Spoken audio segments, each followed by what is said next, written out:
আজকে আমার গীতা পাঠের 3 নম্বর অধ্যায়ের কর্মযোগের 6 নম্বর শ্লোক। কর্মেন্দ্রিয় দিয়ানি সংযম্য য আস্তে মনসা স্মরং ইন্দ্রিয়াতন বিমূঢ়াত্মা মিথ্যাচার স উচ্যতে। কর্মেন্দ্রিয়ানি পঞ্চ কর্মেন্দ্রিয় সংযম্য মানে সংযত করে, য মানে যে, আস্তে মানে অবস্থান করে, মনসা মানে মনের দ্বারা, স্মরণ মানে স্মরণ করে, ইন্দ্রিয়াত্মান মানে ইন্দ্রিয়ের বিষয়সমূহ, বিমূঢ় মানে মূঢ়, আত্মা মানে আত্মা, মিথ্যাচার মানে কপটাচার, স মানে তাকে, উচ্চতে মানে বলা হয়।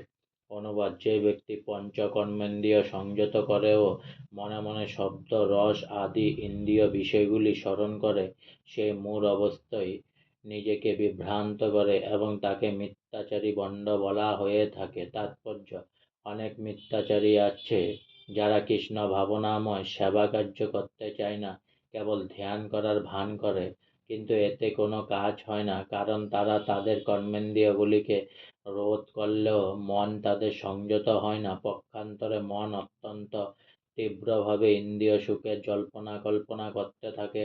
তারা লোক ঠকানোর জন্য দুই একটি তত্ত্ব কথাও বলে, কিন্তু এই শ্লোকে আমরা জানতে পারছি যে তারা হচ্ছে সবচেয়ে বড় প্রতারক। বর্ণাশ্রম ধর্মের আচরণ করেও মানুষ ইন্দ্রিয় সুখ ভোগ করতে পারে, কিন্তু বর্ণাশ্রম ধর্ম অনুসারে মানুষ যখন তার স্বধর্ম পালন করে, তখন ক্রমে ক্রমে তার চিত্ত শুদ্ধ হয় এবং সে ভগভক্তি লাভ করে। কিন্তু যে ব্যক্তি যোগী সেজে লোক ঠকায়, সেই আসলে ত্যাগীর বেশ ধারণ করে ভোগের চিন্তায় মগ্ন থাকে, সেই হচ্ছে সবচেয়ে নিকৃষ্ট স্তরের প্রতারক।